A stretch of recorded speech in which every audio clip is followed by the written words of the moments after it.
Assalamualaikum warahmatullahi wabarakatuh.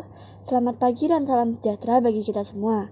Perkenalkan, nama saya Ariela Putra Susanto selaku perwakilan dari kelompok 3 yang beranggotakan Adisti Nabila Putri, Ariela Putra Susanto, Cecilia Sanjaya Lim, Felicia Angeli Agustin, Fitri Saidah, Patricia Natali Sinambela, Septiani Eka Nurfadila ingin mempresentasikan tentang bahaya narkoba.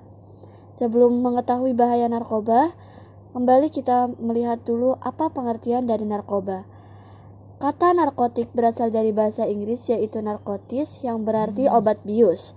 Secara umum, narkotik berarti suatu zat yang dapat menimbulkan perubahan perasaan, suasana, penglihatan, dan pengamatan. Karena zat-zat tersebut mempengaruhi susunan syaraf pusat pemakaiannya. Sementara, menurut Undang-Undang Narkotika Pasal 1 Ayat 1 menyatakan bahwa narkotika merupakan zat buatan ataupun yang berasal dari tanaman yang memberikan efek halusinasi, menurunnya kesadaran, serta menyebabkan kecanduan. Golongan narkotika berdasarkan pada resiko ketergantungan. Yang pertama adalah golongan narkotika, seperti ganja, opium, dan tanaman koka sangat berbahaya jika dikonsumsi karena berisiko tinggi menimbulkan efek kecanduan. Narkotika golongan kedua dimanfaatkan untuk pengobatan asalkan sesuai dengan resep dokter. Jenis dari golongan ini kurang lebih ada 85 jenis, beberapa diantaranya seperti morfin, alpaprodina, dan lain-lain.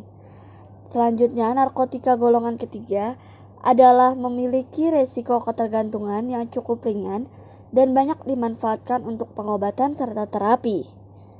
Jenis-jenis narkotika dibagi menjadi 3 jenis. Yang pertama ada sintesis, yang biasanya dimanfaatkan untuk keperluan pengobatan dan juga penelitian. Contoh dari narkotika yang bersifat sintesis seperti amfetamin, metadon, dexamfetamin, dan sebagainya. Lalu yang kedua, semi-sintesis. Pengelolaan pengguna akan bahan utama berupa narkotika alami yang kemudian diisolasi dengan cara diekstrasi atau memakai proses lainnya. Contohnya adalah morfin, heroin, kodein, dan lain-lain. Selanjutnya ada alami. Ganja dan koka menjadi contoh dari narkotika yang bersifat alami dan langsung bisa digunakan melalui proses sederhana. Karena kandungannya yang masih kuat, zat tersebut tidak diperbolehkan untuk menjadikan obat atau bahaya narkoba ini sangat tinggi dan bisa menyebabkan dampak buruk bagi kesehatan jika disalahgunakan. Salah satu akibat fatalnya adalah kematian. Kira-kira apa saja ya efek yang ditimbulkan terhadap pemakaiannya? Yang pertama ada halusinogen, mengakibatkan seseorang menjadi berhalusinasi dengan melihat suatu hal atau benda yang sebenarnya tidak ada atau tidak nyata bila dikonsumsi dalam sekian dosis tertentu. Yang kedua ada stimulan, mengakibatkan kerja organ tubuh seperti jantung dan otak lebih cepat dari biasanya, sehingga mengakibatkan penggunanya lebih bertenaga, serta cenderung membuatnya lebih senang dan bergembira untuk sementara waktu. Yang ketiga ada depresan, menekan sistem syaraf pusat dan mengurangi aktivitas fungsional tubuh sehingga pemakai merasa tenang bahkan tertidur dan tidak sadarkan diri. Dan yang terakhir ada adiktif, menimbulkan kecanduan. Seseorang yang sudah mengkonsumsi narkoba biasanya akan ingin dan ingin lagi karena zat tertentu dalam narkoba mengakibatkan seseorang cenderung bersifat pasif. Karena secara tidak langsung, narkoba memutuskan syaraf-syaraf dalam otak. Selanjutnya bahaya narkoba. Pertama, menurunkan kesadaran hingga hilang ingatan. Hal ini dikarenakan narkoba dapat mengakibatkan efek sedatif seperti kebingungan, hilang ingatan, perubahan perilaku, tingkat kesadaran menurun, dan koordinasi tubuh yang terganggu. Yang kedua ada kematian. Kehilangan nyawa bisa disebabkan karena kejang-kejang yang berujung kematian, overdosis, atau frustasi sehingga memutuskan untuk mengakhiri hidupnya sendiri. Yang ketiga ada dehidrasi, yaitu memicu dehidrasi parah dan ketidakseimbangan elektrolit. Yang keempat, merubah sel di otak. Seperti mengkonsumsi narkoba secara terus-menerus dalam jangka panjang dapat menyebabkan kerusakan sel otak.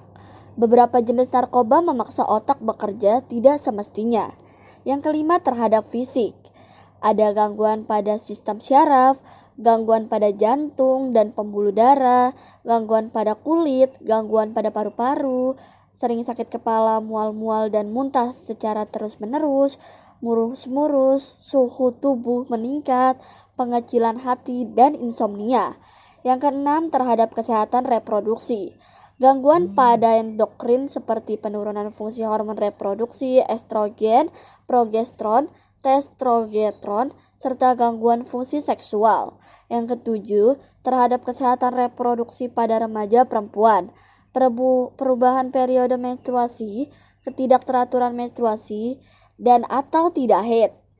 Bagi pengguna narkoba melalui jarum suntik khususnya, pemakaian jarum suntik secara bergantian risikonya adalah tertular penyakit seperti hepatitis, B, C, dan HIV.